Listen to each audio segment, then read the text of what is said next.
எல்லாருக்கும் மாலை வணக்கம்ப்பா. இன்றைக்கி வந்து தெரிஞ்ச அக்காங்க வீட்டுக்கு போயிருந்தேன்னா, போயிட்டு அங்கே வந்து அவங்க பாருங்களேன், அவங்க செடி அப்படியே மொட்டை மாடியில் தான் அவங்க குடியிருக்கிறாங்க. அப்படியே செடியாக வச்சுருப்பாங்க, ரோஜாப்பூ செடியாக வச்சுருக்குறாங்க பாருங்க.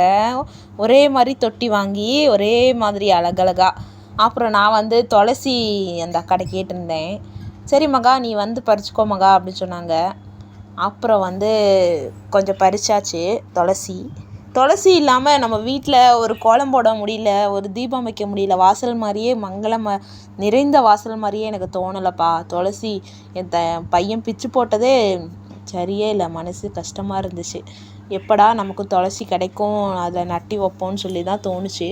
அப்புறம் அந்த அக்காட்ட கேட்டிருந்தேன், நீ வந்து எவ்வளோ வேணாலும் பறிச்சுக்கோ மகா அப்படி சொன்னாங்க. அப்புறம் போயாச்சு. கத்தாழை செடி, துளசி செடி, அப்புறம் அந்த அக்காவே கொஞ்சம் பறித்து கொடுங்கக்கா, எனக்கு கை அடிபட்டுக்கனால அதை பறிக்க முடியல. அப்புறம் அந்த அக்கா கொஞ்சம் சின்ன துளசி செடி ஒன்று அந்த அக்கா எடுத்து கொடுத்தாங்க. அப்புறம் நான் வந்து கொஞ்சம் பெரிய செடி இருந்துச்சு. அப்போ அதோட கொஞ்சம் மண் கொஞ்சம் எடுத்து வச்சுக்கணும். அப்போ தான் வந்து பிறந்த மண்ணுன்னு சொல்லுவாங்கள்ல, அது போட்டால் தான் நமக்கு நல்ல செடி வளரும். அப்புறம் நான் கொஞ்சம் பெருசாக இருந்துச்சு, அது கொஞ்சம் பிடுங்கிக்கிட்டேன். என்ன மகா இதையும் எடுத்துக்கிட்டியான்னு கேட்டாங்க. ஆமாங்க்கா, அது ரொம்ப குட்டியாக இருக்குது, வராது. இது கொஞ்சம் நல்லா பெருசாக இருக்குது, இது வந்து வேறு தொட்டியில் வைக்க போகிறேங்க்கா அப்படி சொன்னேன். சரி மகான்னு சொல்லிட்டாங்க. சரின்னு துளசியெல்லாம் பிடுங்கியாச்சு. பாருங்கள், ரோஜாப்பூ அவ்வளோ அழகு. எனக்கு ரோஜாப்பூ ரொம்ப பிடிக்குமா. நிறைய ஃபோட்டோஸ் எடுத்துகிட்டு ரோஜாப்பூ அவங்க எனக்கு தந்தாங்க. நிறைய கட் பண்ணி கொடுத்தாங்க அந்த அக்கா. Orange colour, white colour, red colour, எல்லா கலரும் இருந்தது. Yellow colour. அப்புறம் சூப்பராக இருந்துச்சு ரோஜாப்பூ செடி. அப்புறம் வந்து பாருங்களேன், அவங்க அந்த அக்கா பறிக்கவே மாட்டாங்களாமா. இந்த அக்காவை பறிச்சுக்க சொல்லுவாங்களா, இந்த அக்காவும் பறிக்கவே மாட்டாங்களாம், மேலே வரவே மாட்டாங்களாம் மொட்டை மாடிக்கு. அப்புறம் அவ்வளோ ரோஜாப்பூ செடி, ரோஜாப்பூ வேஸ்ட்டாக தானே போகுது, நீ பறிச்சுட்டு போமாக்கா அப்படின்னு சொன்னாங்க. சரிங்கக்கா பறிச்சுட்டாங்கன்னு சொன்னேன். அங்கே பாருங்கள், எனக்கு பறித்து கொடுத்தாங்க. ஒயிட் கலரு, ஆரஞ்சு கலரு, அப்புறம் வந்து பாருங்கள் சூப்பராக இருந்துச்சு. அப்புறம் பறித்து கொடுத்தாங்க, நிறையா பூ கொடுத்தாங்க, ஒரு 5-6 பூ கொடுத்துருப்பாங்க. அப்புறம் வந்து அப்படியே பறிச்சுட்டு இன்னும் இருந்தாங்க.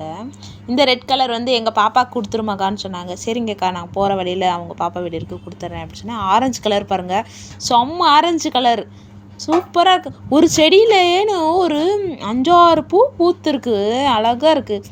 அவங்க நல்லா உரம் போட்டு நல்லா வளர்க்குறாங்க போல். சூப்பராக இருந்துச்சு பாருங்கள். அவ்வளோ அழகான ரோஜாப்பூ, சின்ன ரோஜாப்பூ. எனக்கு ரோஜாப்பூ ரொம்ப பிடிக்கும். ரோஜாப்பூ யார் யாருக்கு பிடிக்குமோ அவங்கெல்லாம் லைக் பண்ணுங்கள், சரிங்களா. பாருங்கள். அப்புறம் இந்த ரெட் கலர் ரோஸ் அவ்வளோ அழகு. அப்புறம் நான் கொஞ்சம் ஃபோட்டோஸ்லாம் எடுத்தேன். அப்புறம் வந்து அப்படியே ஃபோட்டோஸு கொஞ்சம் வீடியோஸு எல்லாம் எடுத்துகிட்டு இருந்தேன். அவ்வளோ அழகாக இருந்துச்சு. பூவெல்லாம் நமக்கு பார்க்குறக்கு ரொம்ப பிடிக்கும்ல. கனகாமரம் பாருங்கள், கனகாமரம் செடி வச்சுருக்காங்க.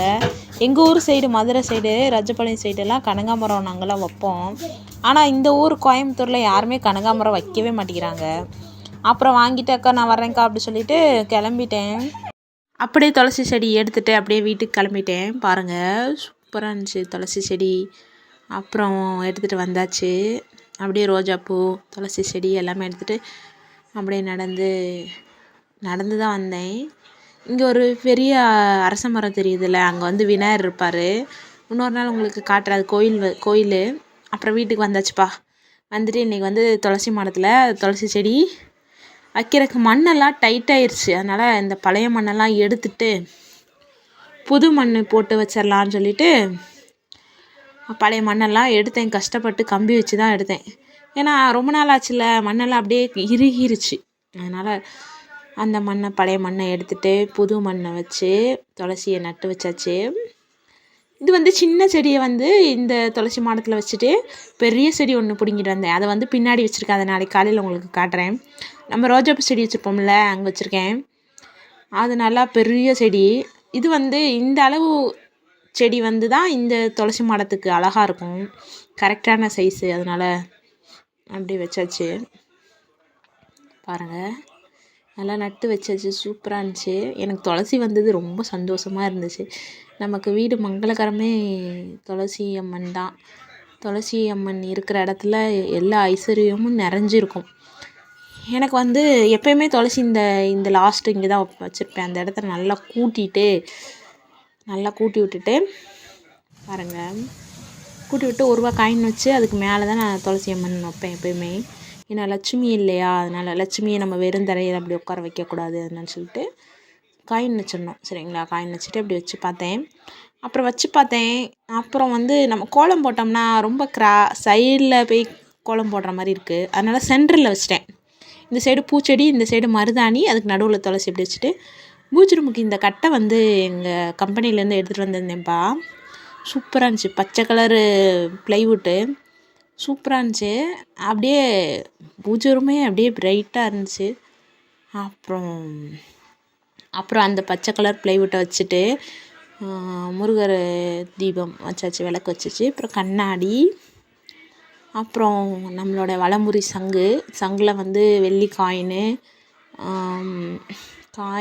அப்புறம் பவளப்பாசி, அப்புறம் 100 ரூபா காயினு, அந்த மாதிரிலாம் போட்டு வச்சுருக்கேன். சரிங்களா, வலம்புரி சங்கு வீடான வீட்டில் ஒரு வலம்புரி சங்கு கண்டிப்பாக இருக்கணும். அப்புறம் வந்து பூஜை ரூமில் எப்பயும் நம்ம வீட்டில் ஒரு மூக்குத்தி இருந்தாலும் பரவாயில்ல, ஒரு தங்கம். சரிங்களா, என்கிட்ட கல் மூக்குத்தி தான் இருக்குது எக்ஸ்ட்ரா. அதனால் அந்த கல் மூக்குத்தி அப்படியே வச்சுட்டு கண்ணாடி தெரியிற மாதிரி வச்சு பார்த்தேன். அப்புறம் வந்து லட்சுமி அம்மனை அமர வைக்கிறதுக்கு ஒரு பிளேட்டில் வெள்ளிக்காயின் வச்சு, பச்சரிசி போட்டு வெள்ளிக்காயின் வச்சு அதுக்கு மேலே நம்ம லட்சுமி அம்மனை அமர வைக்கலாம். அப்படி வச்சு பாருங்கள், அவ்வளோ அழகாக இருந்தாங்க. அப்புறம் வந்து சுற்றி வந்து காயின்ஸ் வைக்கணும். சரிங்களா, காயின்ஸ் ஃபுல்லாக சுற்றி வச்சாச்சு. அப்புறம் அவ்வளோ அழகு, எனக்கு பிடிச்ச லட்சுமி, அவ்வளோ அழகு. வெளியில் நம்ம முடிஞ்சால் நம்ம வெளியில் வந்து சிலைகள் வாங்கி வச்சா அவ்வளோ நல்லது சொல்லுவாங்க. எனக்கு ஒரு ஆசை இருக்குது, வெளியில் வந்து விநாயகர் வாங்கணும்னு ரொம்ப நாள் ஆசை இருக்குது. அது என்றைக்காவது நிறைவேறும். கண்டிப்பாக வாங்குவேன் என்றைக்குனாலும். வெளியில் வந்து நான் வந்து லட்சுமியும் முருகரும் வச்சுருக்கேன். இன்னொரு விநாயகர் வாங்கணும்னு எனக்கு ஒரு ஆசை, ரொம்ப நாள் ஆசை. ஒரு 3000 ரூபா பட்ஜெட்டுக்குள்ளே வாங்கலான் இருக்கேன். என்றைக்காவது வாங்குவேன், கண்டிப்பாக வாங்குவேன். இது வந்து குட்டியோண்டு விநாயகர். அப்புறம் சாய்ராம், எனக்கு சாய்ராம் ரொம்ப பிடிக்கும். அப்புறம் வந்து காயின்ஸ் எல்லாம் வச்சாச்சு. அப்படியே பூஜை ரூம் வந்து அரேஞ்ச் பண்ணி கோமதி சக்கரம் வச்சாச்சு.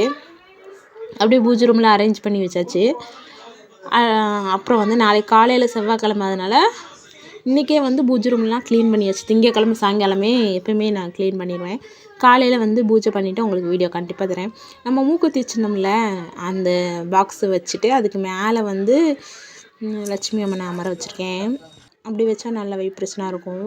அப்புறம் வந்து காயின்ஸ் வந்து நிறையா வந்து குவியெல்லாம் வைக்கணும். சரிங்களா, பூஜை ரூமில். அப்புறம் வந்து வளையல், நம்ம லட்சுமி அம்மனுக்கு பிடிச்ச பச்சை கலர் வளையல் வந்து அப்படி போட்டு விட்டாச்சு. அப்புறம் இது வந்து உண்டியல்ப்பா. என்னென்னா, எதாவது வேண்டிட்டு பழனி அப்போ முருகர்கிட்ட வேண்டிட்டு உண்டியல் ஒரு டப்பாவில் போட்டு வச்சுருக்கேன். கோயில் பழனி போகும்போது எல்லாத்தையும் எடுத்துகிட்டு போய் உண்டியலில் போட்டுருவேன்.